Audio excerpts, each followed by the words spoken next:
Je vous propose de reprendre le déroulé de la matinée avec une table ronde qui sera axée sur le sujet des nouveaux usages, donc thématique que nous allons recontextualiser en prenant en considération des éléments non seulement stratégiques, mais également réglementaires et sociétaux.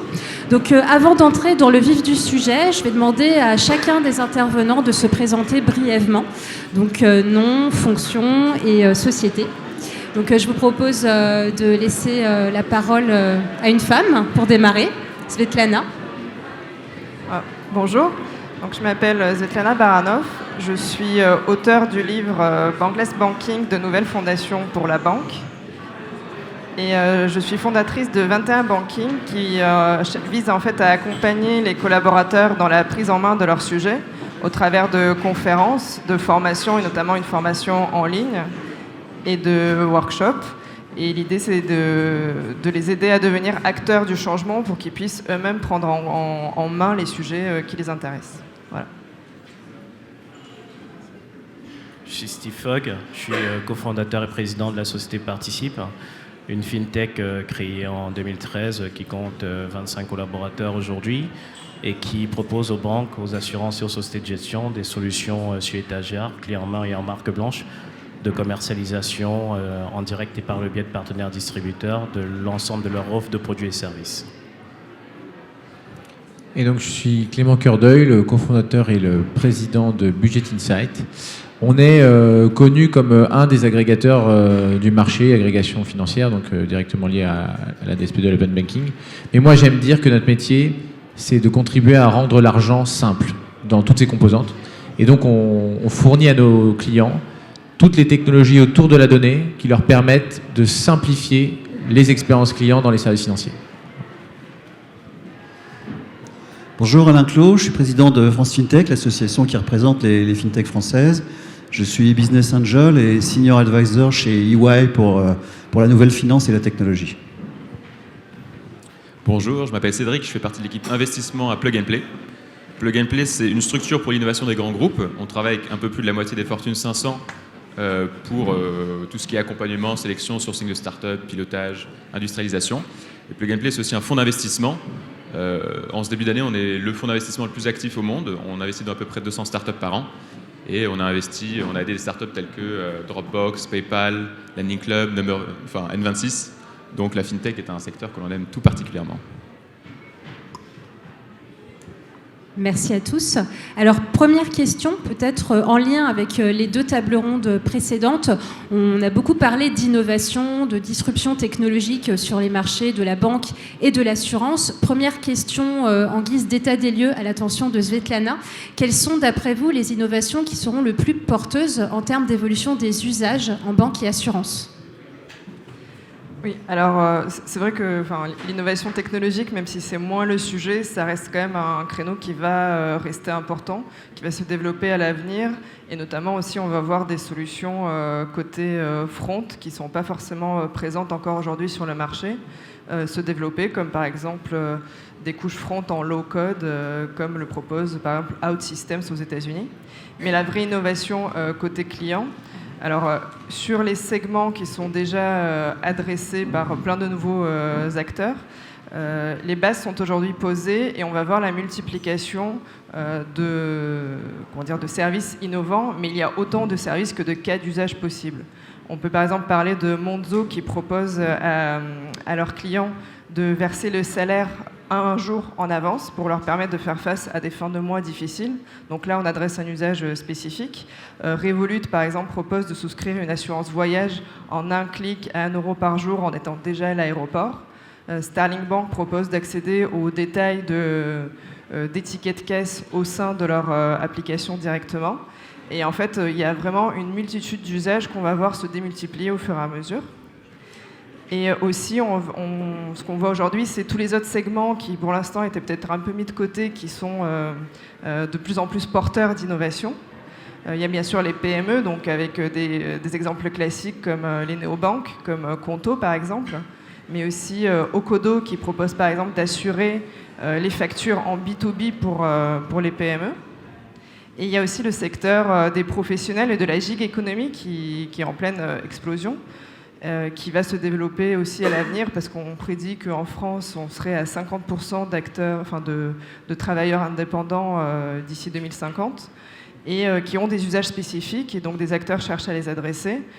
Donc il y a par exemple Shine qui a une offre spécifique pour les professionnels, mais vous avez par exemple Zego qui propose une assurance pour assurer à la tâche ou à l'heure, qui est adaptée par exemple pour les VTC ou pour la livraison de nourriture à domicile, etc.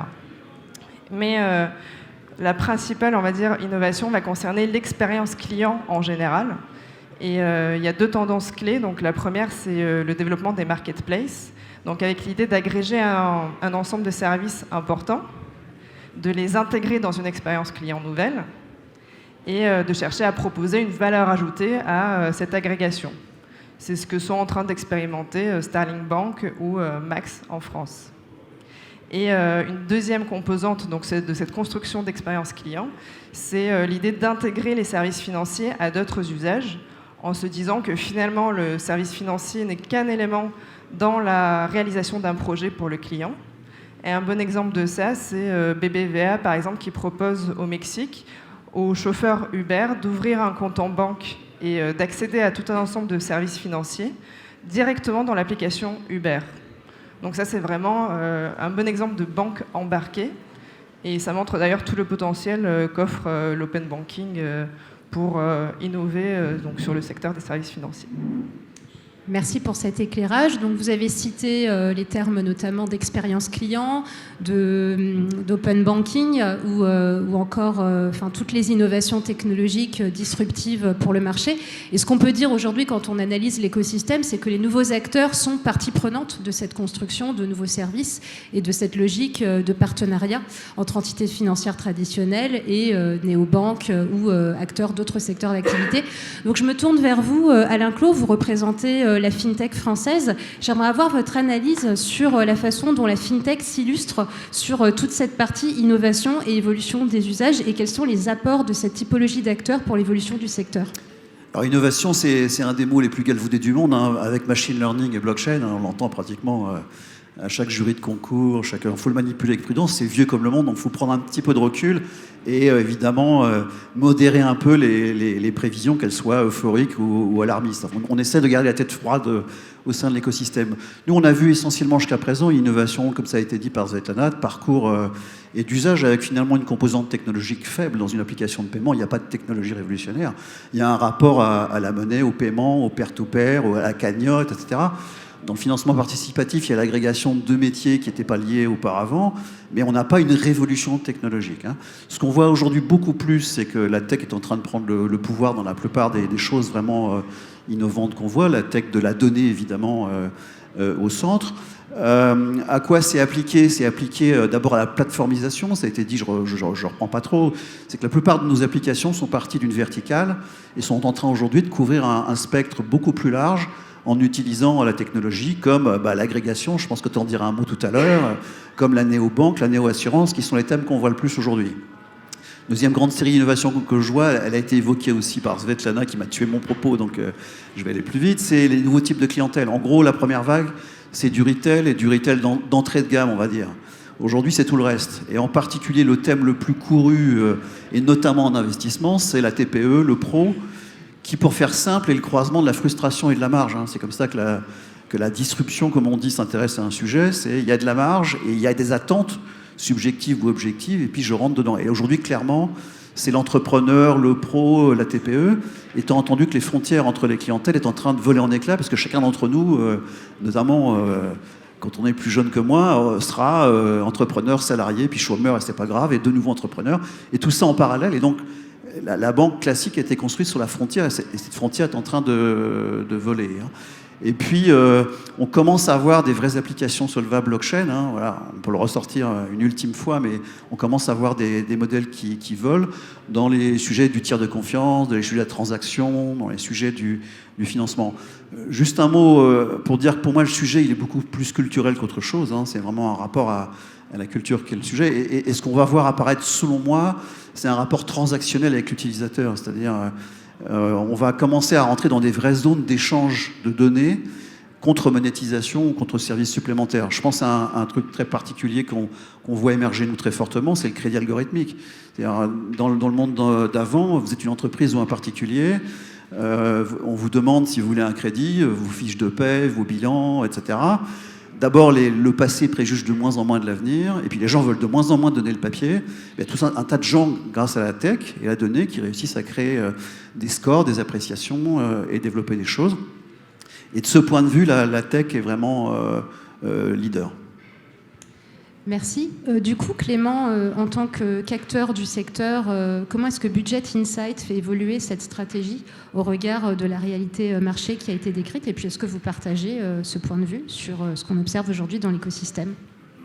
Alors, je partage totalement le point de vue, donc je pense qu'on va être sur une table ronde qui est une table ronde que j'aime bien parce que je suis d'accord avec tout le monde, mais qui est un peu triste. Il faut qu'on trouve un truc pour qu'on s'engueule parce que malheureusement, on est super alignés.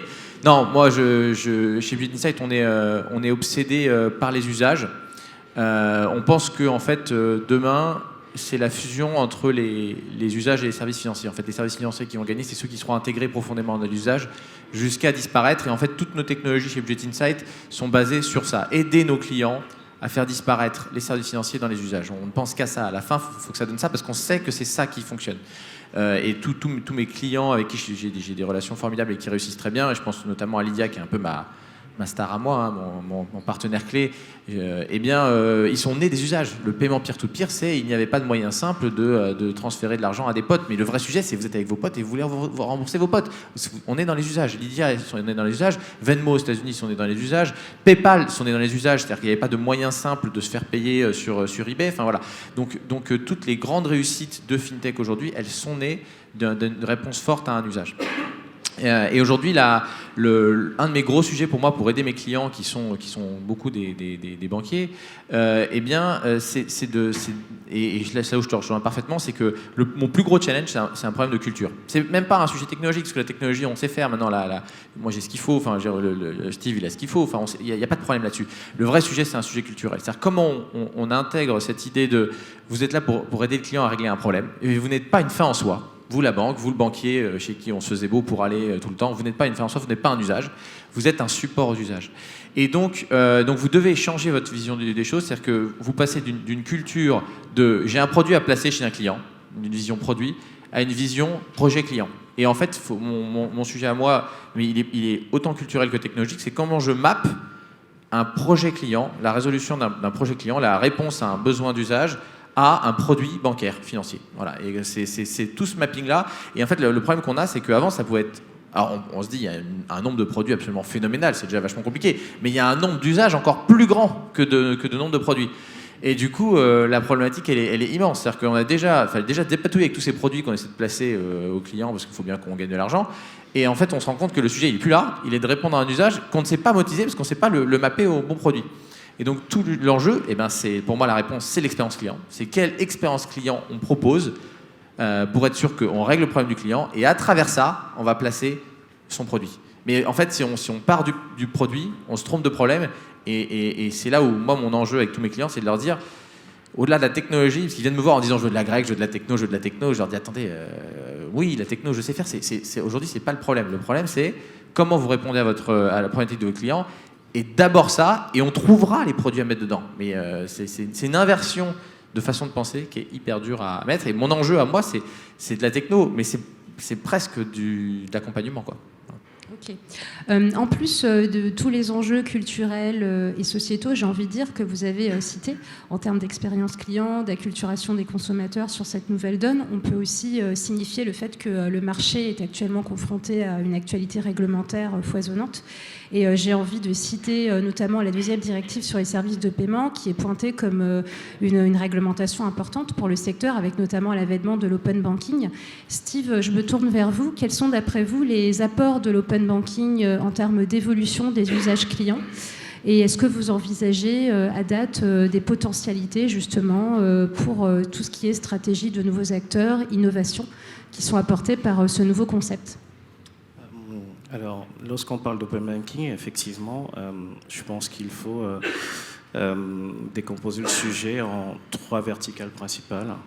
La première, c'est le service au client. Donc là, on en a parlé. Hein. C'est comment est-ce que l'offre de produits devient consumer-centric. Comment est-ce qu'on permet d'embarquer le service financier dans les usages.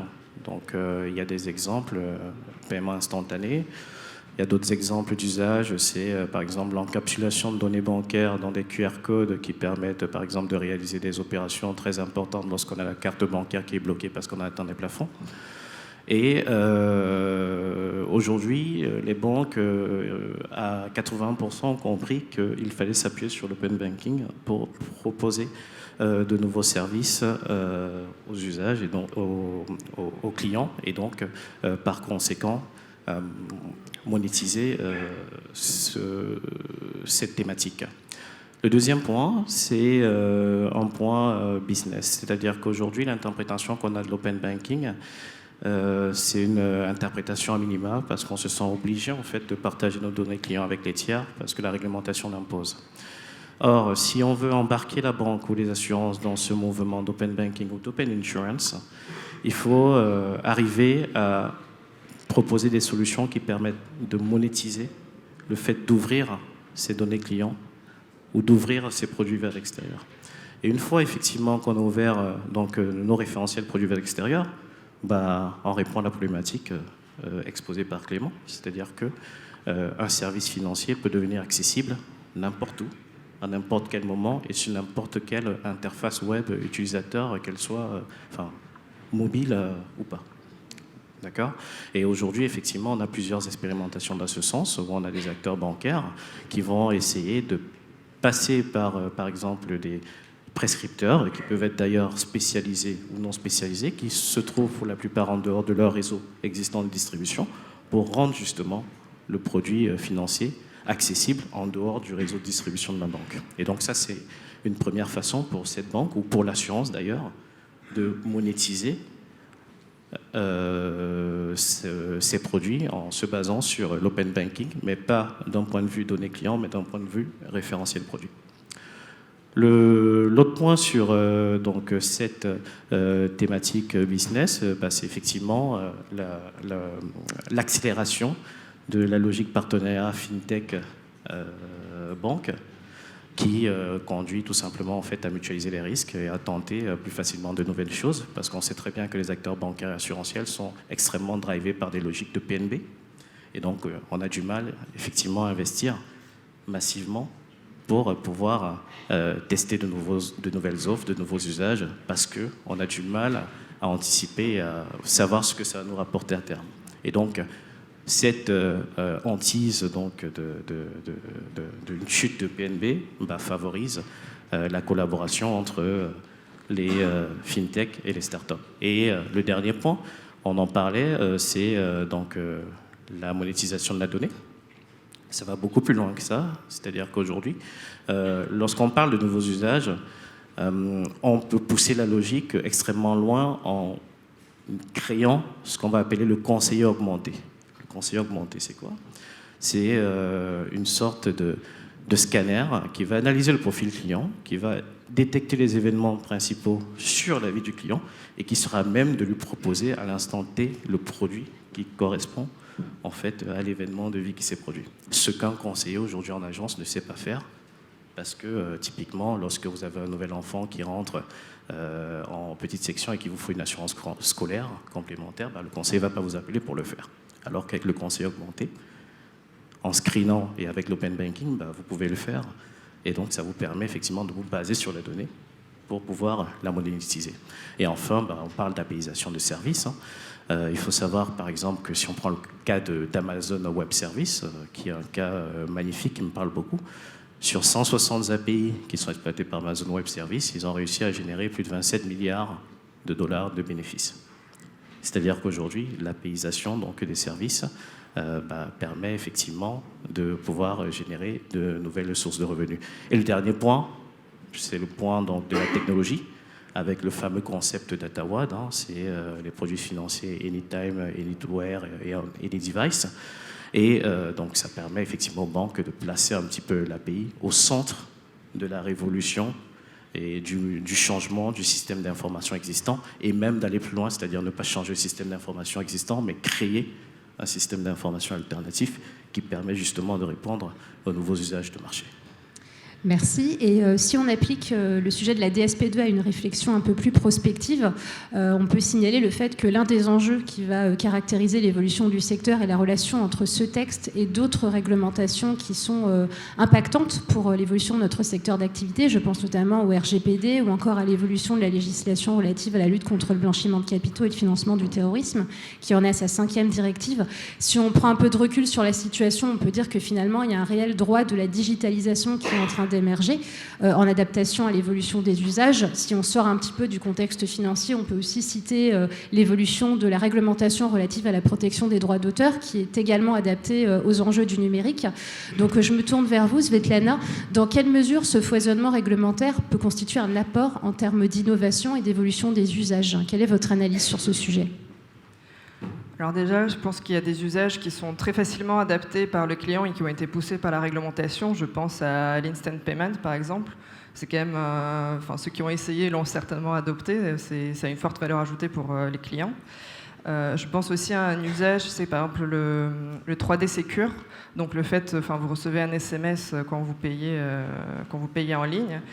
Sans ça, il faut bien voir que le développement du e-commerce n'aurait pas été possible en fait en France ni en Europe, parce qu'il y aurait eu trop de paiements frauduleux ou en tout cas trop de paiements rejetés par les banques.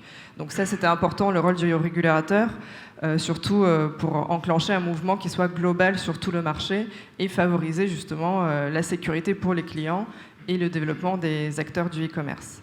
Maintenant, je pense que la réglementation, ça va surtout aboutir à écarter peut-être un peu les acteurs qui n'arrivent pas à être suffisamment innovants. Je parlais du 3D Secure, mais normalement, il aurait dû y avoir ce lundi la mise en application du 3D Secure V2, qui au final a été décalée. Et ça montre bien qu'en fait, il y avait certains acteurs qui étaient déjà prêts, donc Stripe, Revolut, N26, et d'autres acteurs qui, en fait, avaient du mal à être prêts à temps pour répondre à cette réglementation. Et comme le nombre de réglementations s'accentue, ça va favoriser les acteurs qui ont la capacité en fait, à innover et s'adapter assez rapidement, et ça va pénaliser ceux qui n'arriveront pas à le faire. Et l'autre aspect, c'est côté client, en fait, c'est que si on se contente d'appliquer uniquement la réglementation, notamment on parlait de fraude, de KYC, le risque c'est d'alourdir en fait l'expérience client. Donc de rajouter des champs supplémentaires, de demander encore plus de pièces justificatives, etc., etc. Et les acteurs en fait, qui sauront innover sur ce côté-là, justement pour répondre à la réglementation, vont tirer leur épingle du jeu, notamment en utilisant par exemple les modèles de data pour alléger le nombre d'informations qu'on demande aux clients ou le nombre de pièces justificatives demandées, et porter en fait le risque plutôt en interne que le déporter sur le client, et permettre ainsi des expériences clients plus agréables. Par exemple, si vous avez l'occasion d'échanger avec des startups, pas du tout dans les services financiers, dans d'autres secteurs, et vous leur demandez de parler de leur modèle de fraude, c'est intéressant parce qu'ils vont vous dire qu'en fait, dans leur modèle de fraude, souvent, ils n'ont quasiment pas de critères CSP qui interviennent, parce qu'ils arrivent à construire des modèles sur la base d'apprentissage de leurs expériences, où ils vont faire rentrer des critères comme quel est le mail fourni par le client, ou à quelle heure il a souscrit au service, donc des éléments comme ça. Et ça leur permet en fait d'avoir des systèmes beaucoup plus efficaces et de ne pas justement alourdir le client en demandant plein d'informations différentes. Est-ce que je peux me permettre de répondre à ça, parce que c'est un sujet qui me paraît extraordinairement important et qui fait partie de cette immense transformation que vivent les secteurs financiers. Donc il y a le sujet de la fusion avec les usages, il y a le sujet de comment je distribue mes produits autrement demain. Je pense que les banques sont très inquiètes, mais elles sont assises sur des nouveaux milliards, tellement c'est énorme si elles acceptent de se transformer. Bon, ça c'est un sujet. Et il y a le sujet de la réglementation. Et moi, là où je ne suis pas totalement d'accord avec ma camarade sur 3D Secure, je pense que 3D Secure, pour moi, c'est un échec du régulateur, parce que justement, c'est le régulateur qui dit je vois pas d'autre solution que d'alourdir l'expérience client pour mitiger la fraude, donc je le fais et j'impose ça à tout le monde. Alors qu'il y a des systèmes plus fluide et plus performant. C'est-à-dire que Amazon, il vous dit, attendez, moi, 3D Secure, j'en ai rien à secouer. Ma fraude, je la gère très très bien. J'ai des systèmes d'assurance qui fonctionnent très très bien. Et globalement, je sais quand c'est bien et quand c'est pas bien, et quand je laisse passer et quand je laisse pas passer. Et j'ai pas besoin de 3D Secure parce que moi, ça me flingue du chiffre d'affaires. C'est l'horreur. Donc en fait, les marchands détestent 3D Secure. Demandez à n'importe quel marchand, il vous dire 3D Secure, ça me donne envie de me jeter par la fenêtre. Et alors moi, on comprend le sujet du régulateur et il faut adresser le problème du régulateur. Maintenant, je pense que le régulateur, il doit aussi arriver à évoluer avec la transformation des usages et des technologies pour qu'il soit satisfait. Il doit être satisfait, c'est-à-dire qu'il doit protéger les consommateurs. Ça, c'est le rôle du régulateur. Mais le rôle du régulateur, c'est aussi de trouver le meilleur moyen, enfin d'aider le marché à trouver le meilleur moyen pour protéger les concitoyens et leur argent, mais en adéquation avec les besoins de l'industrie et l'évolution des parcours clients. Et donc, alors je pense que c'est un casse-tête très difficile. Hein. Vous savez, c'est toujours l'image de la balance. Hein. C'est sécurité et disponibilité dans une balance. Et puis, dès qu'on augmente la disponibilité, on baisse la sécurité. Je crois qu'on a moyen de trouver la quadrature du cercle, mais justement avec les algorithmes d'apprentissage sur les fraudes. Mais moi, mon message au régulateur, c'est de dire attention aux choix que vous prenez. Moi, la DSP2, très honnêtement, c'est pas terrible, quoi. C'est obligatoire. Genre, je mets le doigt dans la bouche tous les 90 jours. Enfin, je veux dire, c'est complètement. Franchement, ça paraît complètement arbitraire. C'est-à-dire qu'il ok, il prend un peu l'avis des experts sur le sujet, mais globalement, il y a un côté arbitraire. Mais après, je dis pas que c'est facile. Hein, mais clairement, aujourd'hui, ça reste très arbitraire. J'impose 3D Secure, sur lequel je pense que le régulateur doit beaucoup travailler pour pouvoir justement être plus en adéquation avec l'évolution des systèmes. 3D Secure, pour moi, c'est pas un bon exemple, même si oui, tout à fait. Après, c'est sûr que sur la façon de la mise en œuvre, on peut aussi dire pareil de la GDPR, où en fait c'est un texte très juridique, et en fait sur la mise en œuvre concrète, qui en fait pourtant pourrait être très simple, et chaque acteur peut aujourd'hui proposer sa propre solution, mais effectivement, il n'y a peut-être pas assez de portée technologique dans ces textes ou de réflexion sur comment le faire de façon simple ou efficace pour le client, quoi. Mais justement, pour rester sur cet aspect un peu témoignage terrain, je me tourne vers vous, Alain. Donc aujourd'hui, comme l'a dit Clément, et puis on l'observe aussi dans le secteur avec ce qui se passe au niveau sécurité, je pense notamment au RTS, authentification forte, l'application des textes n'est pas simple sur le terrain. Au regard de France FinTech, quels sont les obstacles, les freins que vous envisagez au niveau de la réglementation? Quelles sont également les opportunités que vous décelez sur ce sujet-là? Et comment évoluent vos travaux, aussi bien à l'échelle nationale qu'à l'échelle européenne, au niveau de vos échanges avec la Commission européenne? Alors, d'abord, il faut dire que la réglementation, c'est plus simplement le régulateur derrière un abus de langage. Aujourd'hui, c'est plus souvent le superviseur et le régulateur qui sont l'un face à l'autre. Hein. Le régulateur, il est essentiellement européen pour 80-85% dans les services financiers. Le superviseur est national, il s'occupe de la transposition et de la gestion quotidienne des contraintes. Donc déjà, on a cette dichotomie. Et le point qui me vient évidemment à l'esprit, c'est qu'il y a une concurrence féroce en ce moment de régulation en Europe. On a l'impression d'un jardin à la française. En réalité, c'est pas ça du tout. C'est qu'on se bagarre à coups de manière de transposer, manière de superviser pour attirer les acteurs. D'ailleurs, la France se débrouille plutôt pas mal en ce moment, même si on a des sujets un peu chauds évoqués par Clément sur DSP2. Donc, bon, le régulateur, c'est aussi l'État, c'est aussi Pacte, c'est aussi CNIL. On a énormément de sujets qui sortent de la simple réglementation. Deuxième idée simple, c'est que, compte tenu de ce que je viens de dire, il faut avoir une approche à la fois latine et anglo-saxonne. En gros, l'approche latine, elle protège le consommateur par la loi, et elle interdit. Et en gros, l'anglo-saxon, il considère que c'est ça, mais c'est aussi développer la concurrence et l'innovation, parce que plus il y a de concurrence, et plus le consommateur est protégé. Hein. Alors évidemment, comme toujours, le bon sens est sûrement quelque part au milieu, il y a des abus de chaque côté.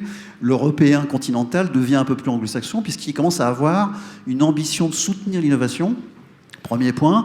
Puis le deuxième point, qui est un gros mot, mais qu'il faut le dire, c'est une ambition de place. C'est-à-dire qu'on peut mourir guéri dans cette histoire. On peut, à force d'interdits et d'étouffer les acteurs pendant la période de transition, notamment sur DSP2, mourir guéri, c'est-à-dire se retrouver sans aucun risque parce qu'on n'aura plus tout simplement d'offres. Hein. Et en ce moment, la compétition qui s'est engagée est considérable sur ces sujets. La réglementation joue un rôle tellement important que pour nous, c'est l'un des principaux postes d'investissement. D'ailleurs, les RegTech, c'est un des 5 premiers thèmes d'investissement dans la FinTech. Hein. En soi-même, c'est un modèle de plus en plus solvable, tellement il y a de complexité, tellement il y a de coûts. Et d'une manière générale, il faut distinguer les grands objectifs qui sont de protéger le consommateur, promouvoir l'offre et l'innovation, veiller à ce qu'on garde des circuits courts, parce qu'à force d'étouffer le bébé, on va se retrouver avec des financements de nos PME impossibles, parce que ça se décidera depuis le Minnesota ou Shanghai, parce qu'on n'aura plus d'emplois qualifiés, parce qu'on n'a pas de densité locale, et puis aussi parce qu'un certain nombre d'acteurs proposent des services financiers sans être régulés. Aujourd'hui, il y a une énorme inégalité entre les GAFA, les banques, les assureurs, les fintech, les plateformes, et tout le monde n'est pas servi à la même enseigne. Donc, mon propos est de dire, nous, la régule, on adore, parce qu'en réalité, si on a un incident de protection du consommateur, qu'il soit emprunteur ou investisseur, on est mort. Et donc, ce n'est pas une question supplémentaire, c'est une question centrale.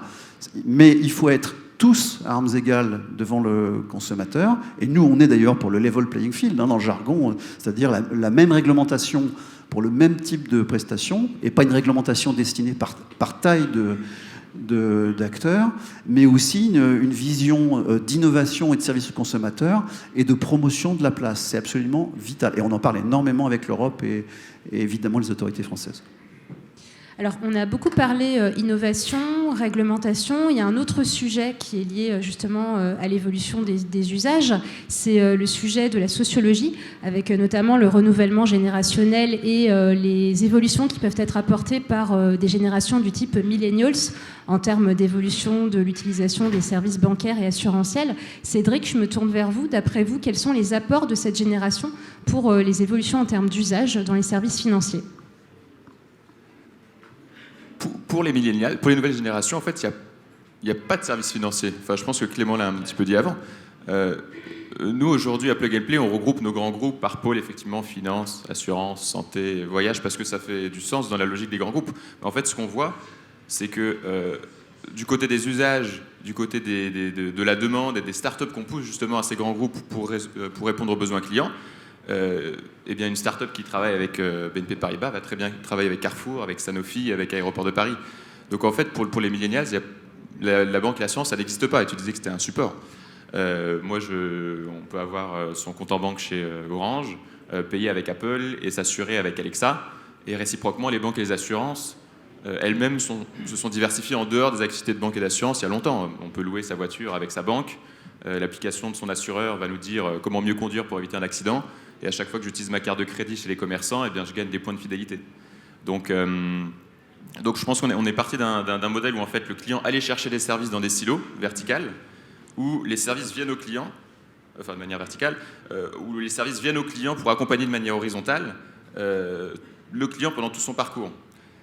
Et aujourd'hui, je pense que c'est ça que les millennials et les nouvelles générations attendent. Et ça passe par l'instantanéité, et ça passe par l'open banking aussi.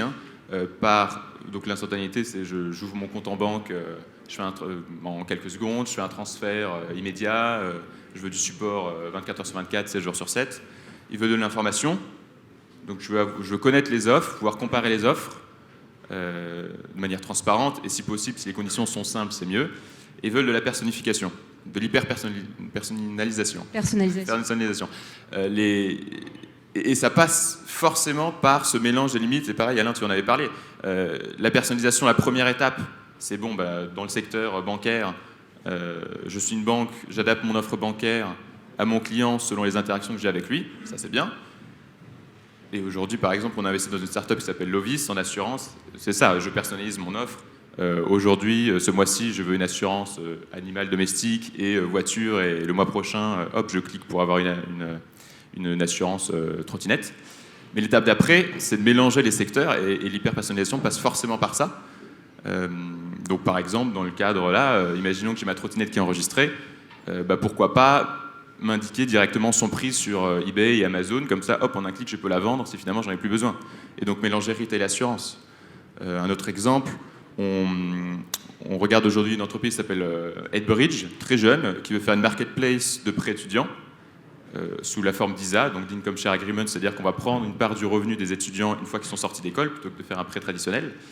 Et là, c'est une plateforme financière. Mais finalement, on peut connecter des grands groupes, des recruteurs, sur un autre business model pour que ceux-ci fidélisent les étudiants dès qu'ils sortent d'école. Ou alors en faire de l'orientation professionnelle, du coaching. Il y a plein de modèles. Je vais faire un dernier exemple. On a investi tout récemment dans une entreprise qui s'appelle Bodyguard. Bodyguard a une technologie qui permet de repérer les contenus haineux sur un compte YouTube ou Twitter ou autre. Rien à voir avec l'assurance, a priori. Et pourtant, Bodyguard travaille avec les assurances pour proposer des packs famille, en fait, et pour que les parents puissent veiller à ce que leurs enfants ne tombent pas sur ces contenus haineux. Donc voilà, pour revenir à la question, quels sont les nouveaux usages, quel est l'impact des nouvelles générations et les nouveaux usages dans la finance et l'assurance? Ces usages, c'est justement les usages qui ne sont pas de la banque et de l'assurance, à proprement dit. Et pareil, Zoltana a parlé de Uber et des services financiers. Aujourd'hui, on a un mélange des frontières et c'est nécessaire pour la personnalisation qu'attendent les nouvelles générations. Oui, rapidement. Très rapidement, je suis bavard, alors il faut que je m'arrête. Non, je suis 100% aligné avec cette idée-là. Et en fait, du coup, on se rend compte, cette désiloisation totale pour servir le client dans ce qui l'intéresse, lui, ses usages. En vrai, personne n'a envie d'aller voir son banquier, il faut être honnête. Personne n'a envie d'aller voir son assureur. Et donc demain, si on fait les choses correctement, on n'aura plus besoin de les voir. Mais ils seront partout. C'est-à-dire que là où la banque, elle ne doit pas avoir peur, c'est qu'elle sera toujours partout, toujours puissante, omniprésente. Mais elle ne sera plus visible. Et en gros, pour moi, si on se dit que c'est ça le monde de demain, je suis assez d'accord, à vous de vous faire votre idée, c'est comment on se positionne, comment on transforme la banque, quelle technologie concrètement pour ça. Et c'est l'hyperconnexion. Donc on l'a dit, c'est des API, c'est être ouvert. Et alors, il faut satisfaire son régulateur, il faut satisfaire son modèle économique, mais il faut se dire demain, de toute façon, je suis connecté à tout le monde. Si on veut tout faire, on fera tout mal parce que l'utilisateur, en fait, il y a un côté très bizarre, c'est que l'utilisateur, il veut de l'hyper-simplicité, mais cette hyper-simplicité, elle génère une hyper-complexité dans l'interaction entre tous les services pour les servir correctement. Moi, j'aime beaucoup cette image de l'iceberg. Pour avoir un petit bout de service hyper simple, hyper beau, il y a une partie immergée qui est, j'ai mon assureur qui discute avec ma banque, qui discute avec mon service, qui discute avec mon conseiller, qui discute, et tous ces gens discutent pour qu'à la fin, en 2 clics, et avec une vision, le client il puisse se servir. Et donc, c'est ce monde-là qu'il faut qu'on arrive à construire, cette partie immergée, pour qu'à la fin, tout soit simple pour le client final. Et pour compléter et conclure cette table ronde, j'aimerais également recentrer le débat sur la partie consommateur. On a parlé de la culture, on a parlé de la sociologie. Je pense qu'il y a une question qui demeure centrale quand on évoque les nouveaux usages, c'est le sujet de la communication et de la pédagogie pour assurer une adoption et une évolution des usages fluides et sécurisés. Donc ma question s'adresse à Steve. Quelles sont les mesures que vous souhaitez voir mettre en place en termes de communication et de pédagogie à l'égard des clients finaux? Parce que si on part du constat, on observe que finalement le sans contact, une innovation somme toute relativement intéressante, on a mis 10 ans à la mettre en place sur le marché des paiements français. Au niveau du passage à l'Europe des paiements, on a beaucoup communiqué sur le passage à l'euro, mais très peu finalement sur la migration SEPA, qui a quand même eu un impact important sur l'évolution de notre écosystème. Et sur l'instant payment, on se pose également beaucoup la question de la communication, non seulement en France, mais également dans d'autres pays européens qui sont également incités à franchir ce cap européen. Donc comment vous voyez les choses en termes d'accompagnement du client final sur tous ces sujets ? Alors, sur ce qui a changé, justement, avec ce changement générationnel et l'avènement donc, de cette génération Y et donc de cette nouvelle façon de consommer du service financier, c'est qu'on a des consommateurs aujourd'hui très aguerris qui cherchent l'info, qui essaient de comparer tous les services et qui essaient d'avoir vraiment tous les éléments qui vont permettre de prendre la décision d'achat. Et l'impact que ça a eu un impact en fait à la simplification maximum de la proposition de valeur des acteurs de la banque et de l'assurance. Au niveau de la pédagogie, je pense que sur les produits vraiment extrêmement classiques avec cette personnalisation donc, de l'offre au client, le job est relativement fait sur les nouveaux usages. C'est-à-dire que le client, en modifiant une variable de son offre, il y a un impact sur le prix, il y a tous les disclaimers qu'il faut, il sait exactement ce qu'il achète et en plus, il a la possibilité de pouvoir comparer. Donc, au niveau du consommateur final, au niveau pédagogie, je pense qu'il y a un effort quand même qui est fait à la fois de la part des acteurs bancaires qui proposent le service, mais également de la part des distributeurs, qu'ils soient spécialisés ou non, et qui embarquent ce service de pédagogie pour permettre aux clients d'aller au bout et donc d'optimiser le taux de conversion. Au niveau de la communication, en France en tout cas, sur des produits un peu plus sensibles qui sont des produits de placement, etc. Le régulateur fait également son job, c'est-à-dire qu'il sait alerter quand il le faut. Et puis il y a un effort aussi à l'échelle européenne d'harmonisation pour permettre effectivement aux clients de pouvoir même comparer son offre par rapport aux offres des homologues européens, que ce soit en Allemagne ou ailleurs. Et donc, tu peux choisir aujourd'hui de ne pas placer ton argent sur du livret A français, mais d'aller chercher du rendement, en fait, chez une banque allemande. Donc, de mon point de vue, et de par cette capacité, effectivement, on va dire, française-européenne à légiférer, ça nous permet, effectivement, de faire les efforts qu'il faut au niveau de la communication, mais également au niveau de la pédagogie pour le consommateur final. Ok, merci à tous. Vous voulez réagir ? Juste en une phrase. Moi, je pense que ce qui disparaît, c'est le consommateur. C'est-à-dire, de la même manière que le patient, qui a la même racine que passif et souffrir en latin face au médecin, c'est le consommateur qui... Et qu'est-ce qui émerge ? C'est l'utilisateur. C'est-à-dire quelqu'un qui est partie prenante dans la transaction, qui échange sa donnée, qui a des moments gratuits ou supposément gratuits et qui, à un moment donné, consomme. Et si on le prend que comme un consommateur, c'est-à-dire un objet passif, on a perdu. Ce qu'imposent les milléniaux, à mon avis, c'est la disparition du consommateur au sens d'un objet passif à qui on fait une proposition et un prix qui dit oui ou non. C'est ça qui est en train de disparaître, à mon avis. Oui. Mot de conclusion ? Mot de conclusion, alors je sais pas, mais on a beaucoup parlé de ce qui allait perturber les banques et les assurances. Il y a aussi des nouvelles opportunités, et quand je vois de nouveaux usages de la banque et de l'assurance, je pense qu'il y a un vrai rôle à jouer sur ces marques en lesquelles le consommateur a confiance. Je m'explique. On a par exemple les télécoms, les banques et les assurances, les gens ont confiance en elles, peut-être plus pour l'instant que Google, Amazon et Apple. Aujourd'hui, on voit par exemple des startups collaborer avec des grands télécoms pour être le maître de la data, pour créer par exemple une blockchain et protéger la donnée personnelle. La banque, l'assurance pourrait aussi faire ça, c'est-à-dire se poser en gardien de la privacy et des données personnelles des gens. Il y a beaucoup de nouveaux rôles, mais je pense qu'une opportunité aujourd'hui pour les grands groupes, même si ce n'est pas forcément notre but et que les fintechs arrivent, c'est très bien aussi, ces grands groupes devraient utiliser leur image de marque pour se poser en tiers de confiance, par exemple. Ça pourrait être une opportunité pour ces grands groupes. Merci à tous pour vos éclairages.